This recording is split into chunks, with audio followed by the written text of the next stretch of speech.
जय हिंद दोस्तों। अगर आप आईपीओ के लिए अप्लाई करते हो तो एक और खुशखबरी आपके सामने है, क्योंकि एक और आईपीओ कल यानी 29 नवंबर से स्टार्ट होने वाला है। सुरक्षा क्लिनिक एंड डायग्नोस्टिक का आईपीओ है। क्या आपके पास में ये पैसा बनाने की अपॉर्चुनिटी है? आइए इस वीडियो में जानते हैं सारी बातों को। दोस्तों, सबसे पहले हम इस वीडियो में बात करेंगे कंपनी की डिटेल्स और आईपीओ के बारे में। साथ ही कंपनी के फाइनेंशियल्स जानेंगे कि कंपनी प्रॉफिट मेकिंग है या फिर लॉस मेकिंग है।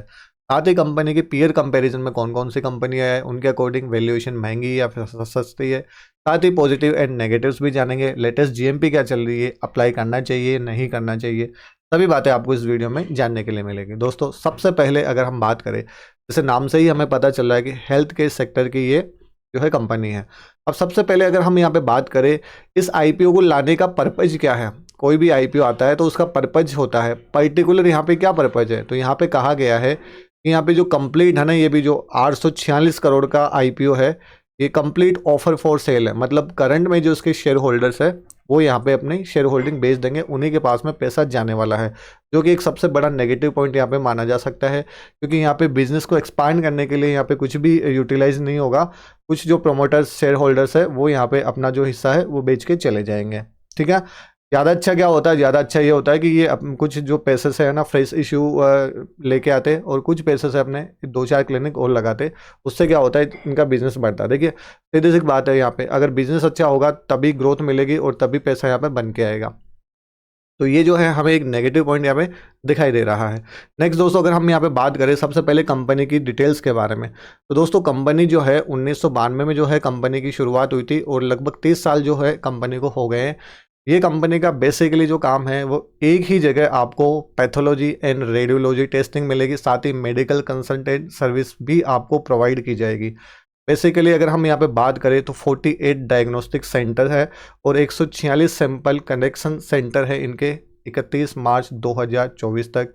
अगर देखा जाए तो वेस्ट बंगाल, आसाम, बिहार एंड मेघालय में ये सभी सेंटर्स इसके हैं। ठीक है। साथ ही अगर बात करें, ये सर्टिफाइड है एनएबीएल एंड एनएबीएच, मतलब जो government, central government, state government के जो लोग होते हैं वो भी यहाँ पे टेस्टिंग यहाँ पे करवा सकते हैं। नेक्स्ट दोस्तों, अगर हम ये बात करें, यहाँ पे लगभग 2300 टेस्ट कवर करते हैं। यहाँ पे इनका इतना स्पेशलाइजेशन है। तो टेस्टिंग के हिसाब से देखा जाए तो मतलब काफ़ी कुछ यहाँ पे अवेलेबल है और सबसे अच्छी बात है कि एक ही जगह ये सारी चीज़ें आपको देखने के लिए मिल जाती है। अब देखिए, सेक्टर तो है, सेक्टर तो बहुत अच्छा है। सेक्टर के हिसाब से यहाँ पे किसी की तरीके की कोई कमी हमें नज़र नहीं आ रही है। अब अगर यहाँ पे बात करें हम आईपीओ की डेट्स के बारे में, तो दोस्तों कल यानी 29 नवंबर से आईपीओ स्टार्ट होगा और 3 दिसंबर लास्ट डेट रहेगी। अगर प्राइस की बात की जाए तो 420 से लेकर 441 पर शेयर यहाँ पे प्राइस रहेगा। आईपीओ का जो साइज है ना वो है 846.25 करोड़। अब देखिए, नेगेटिव बात जो है यहाँ पे कंप्लीट ऑफर फॉर सेल ही है। फेस वैल्यू यहाँ पे 2 रखी गई है। देखिए, अगर इससे पहले अगर बात करें तो प्रमोटर होल्डिंग है 61%, ये घटकर और भी कम हो जाएगी क्योंकि सारा का सारा यहाँ पे जो है वो ऑफर फॉर सेल है। तो ये नेगेटिव पॉइंट अपने दिमाग में बिल्कुल कंसिडर करके रखना। अब अगर आप यहाँ पे एक लोट लगाते हो तो उसमें 34 शेयर होंगे और 14,994 रुपये जो आप लगा के एक लोट यहाँ पे अप्लाई कर सकते हो।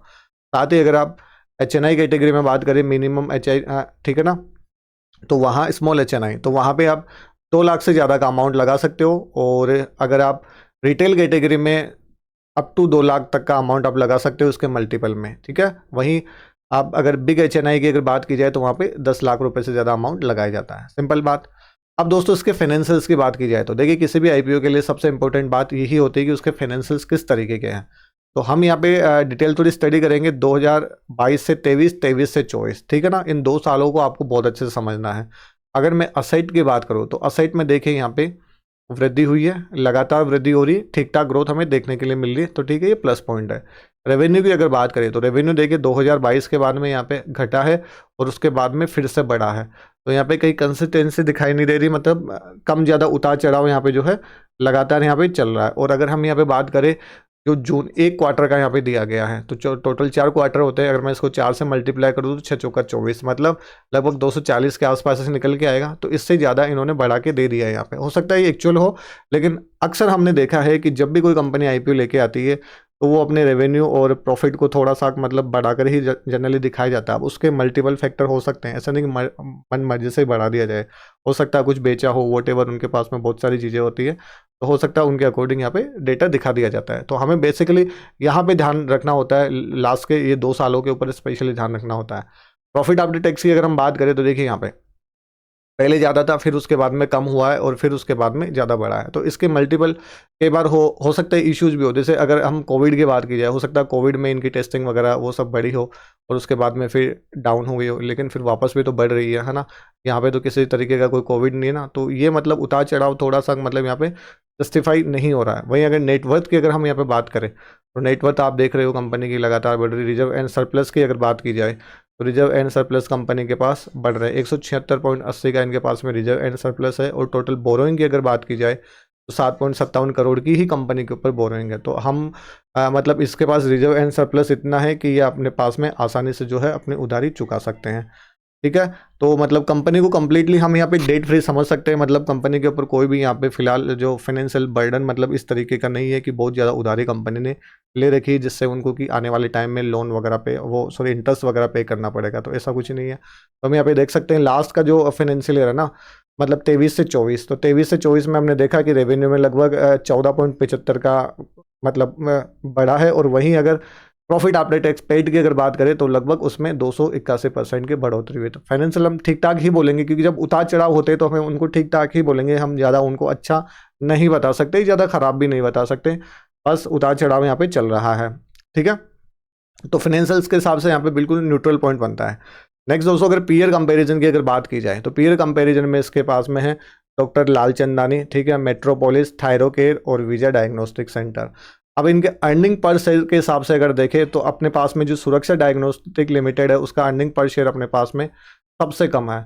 वहीं उसी के अकॉर्डिंग इसकी वैल्यूएशन है। तो बाकी के देखिए पीई, अगर बाकी सभी का पीई देखेंगे उसके मुकाबले सबसे ज़्यादा हाईएस्ट पीई का निकल के आता है। पीई क्यों निकला ज़्यादा? क्योंकि अपने पास में यहाँ पे अर्निंग पर शेयर बहुत कम है। तो वैल्यूएशन के हिसाब से बाकी कंपनियों के हिसाब से महंगी है, तो ये नेगेटिव पॉइंट अपने पास में निकल के आता है। दो नेगेटिव पॉइंट आपको यहाँ पे देखने के लिए मिले, एक तो ये OFS है कंप्लीट का कंप्लीट ऑफर फॉर सेल है, और दूसरा नेगेटिव पॉइंट निकल के आता है कि यहाँ पे जो अर्निंग पर शेयर है ना EPS वो भी कम है। तो दो नेगेटिव पॉइंट आपको अपने दिमाग में रखने हैं, और ये नेगेटिव पॉइंट बड़े मतलब मायने रखते हैं मेन बोर्ड के IPO में।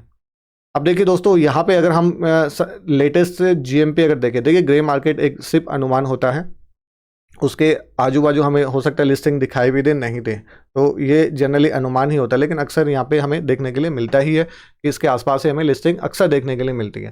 तो फिलहाल ग्रे मार्केट में कोई डिमांड कोई हलचल यहाँ पे दिखाई नहीं दे रही है। इसी के अकॉर्डिंग तो लगता है कि बिल्कुल फ्लैट लिस्टिंग यहाँ पे होने वाली है। बाकी एंकर लिस्ट आ जाएगी और उसके बाद में कल जैसे IPO में अप्लाई करना ओपन हो जाएगा। मार्केट सेंटिमेंट्स क्या रहते हैं, काफ़ी सारी चीज़ें मार्केट के ऊपर भी डिपेंड करती है। हो सकता है GMP में उतार चढ़ाव हमें देखने के लिए मिले, तो वो आने वाले टाइम में ही पता चलेगा। अभी के अकॉर्डिंग तो यहाँ पे कुछ भी लिस्टिंग गेन मिलने की उम्मीद नहीं है, बिल्कुल फ्लैट लिस्टिंग की बात यहाँ पे हो रही है। नेक्स्ट दोस्तों अगर पॉजिटिव एंड नेगेटिव्स की अगर बात की जाए तो देखिए सबसे देखिए पॉजिटिव तो क्या है, सेक्टर अच्छा है, सेक्टर अच्छा है और बिल्कुल सेक्टर कंप्लीटली ये हमेशा डिमांडिंग सेक्टर ही रहने वाला। अगर आप सर्विस अच्छी देते हो तो यहाँ पे सर्विस तो देखिए अगर देखा तो मतलब काफ़ी टाइम से कंपनी है, लगभग 30 साल का मतलब कंपनी को एक्सपीरियंस है। और यहाँ पे जो है टेस्ट के लिए आप बुक कर सकते हो, डॉक्टर से कंसल्ट कर सकते हो, फुल बॉडी चेकअप है एक ही जगह, मतलब सारी चीज़ें आपको यहाँ पे अवेलेबल है। तो ये भी यहाँ पे बढ़िया पॉइंट है। लेकिन जैसा कि हमने देखा कि नेगेटिव पॉइंट क्या है, नेगेटिव पॉइंट अपने पास में निकल के आता है कि कंप्लीट यहाँ पे OFS है, मतलब जो फिलहाल जो कंपनी की शेयर होल्डर्स है वो अपना हिस्सा बेच के जा रहे हैं। ठीक है, कंपनी को जो है ना अब तुम्हारे हवाले कंपनी साथियों, कुछ इस तरीके की बात यहाँ पे हो रही है ना। अगर तो कंपनी का अगर बिजनेस एक्सपेंड ही नहीं हो रहा तो फिर हम उसमें पैसा क्यों लगाएं, पहली बात तो ये निकल के आती है। तो नेगेटिव पॉइंट अपने पास में OFS आ गया, और दूसरा है वैल्यूएशन। जो वैल्यूएशन के हिसाब से भी कंपनी अपने पास में बहुत महंगी मतलब हमें नज़र आ रही है बाकी इसके पीयर कंपेरिजन में। और तीसरा नेगेटिव पॉइंट है कि ग्रे मार्केट में भी डिमांड इसकी नहीं है, GMP भी इसकी नहीं चल रही है। और चौथा नेगेटिव पॉइंट ये भी आ गया अपने पास में, वैसे तो न्यूट्रल इसके ऊपर की उतार चढ़ाव है, लेकिन फिर भी मैं नेगेटिव पॉइंट ही इसको कंसीडर करूंगा कि इसके फाइनेंशियल भी मुझे बहुत अच्छे नज़र नहीं आ रहे। तो मेरे पास में 4 नेगेटिव पॉइंट निकल के आ गए। तो मैं फिलहाल अभी इस IPO में बिल्कुल भी मुझे लग नहीं रहा कि कुछ दम होगा। बाकी देखना पड़ेगा आने वाले टाइम में GMP इसकी क्या रहती है, ग्रे मार्केट में डिमांड इसकी बढ़ती है घटती है। ठीक है, उसी के अकॉर्डिंग हम यहाँ पे जो है अपना फाइनल डिसीजन लेंगे। साथ ही एंकर लिस्ट भी आ जाएगी कि कौन बड़े बड़े लोग इसमें इंटरेस्टेड है या नहीं है। तो ठीक है दोस्तों, इंतजार करना फाइनल वीडियो का। बाकी ये वीडियो में दी गई इन्फॉर्मेशन अगर आपको अच्छी लगी हो तो चैनल को सब्सक्राइब कर सकते हो, प्यारा सा कमेंट जरूर कर सकते हो। और आपके क्या इरादे हैं इस IPO के बारे में, आपके क्या विचार है इस IPO के बारे में, प्लीज़ कमेंट करके ज़रूर बताएं।